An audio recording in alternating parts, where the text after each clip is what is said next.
And I wanted to share this because I'm realizing that I'm going to be starting a ministry for the Lord that doesn't have to be made into such a big deal. I'm listening to this conference and I'm listening to Prophet Dag Heward-Mills teach about and inspire people that love Jesus and love God to follow him and to be a part of the Great Commission, which is to go into the world and spread the love of Jesus.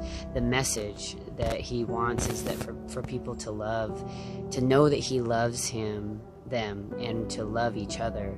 And we're making something so simple into such a big, huge debacle.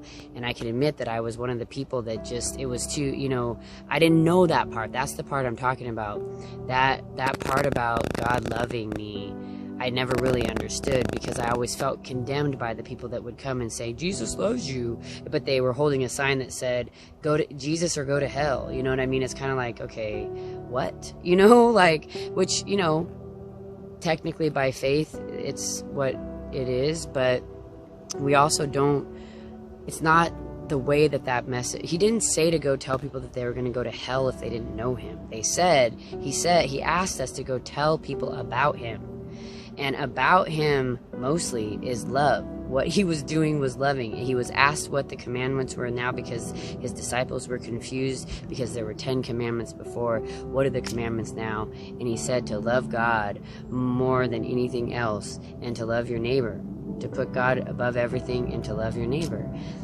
And then people want to be, argue about, okay, well, does that replace the old law? And I am really being Freudian right now, because I am lay with all of this, because I really want to make sure that I don't want this to be a religious message or anything like that, because it's not religious.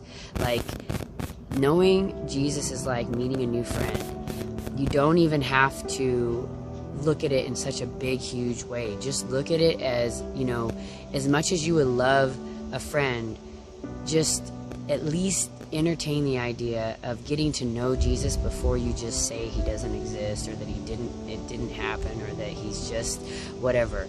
At least try to get to know him as much as you would want someone to try to get to know you.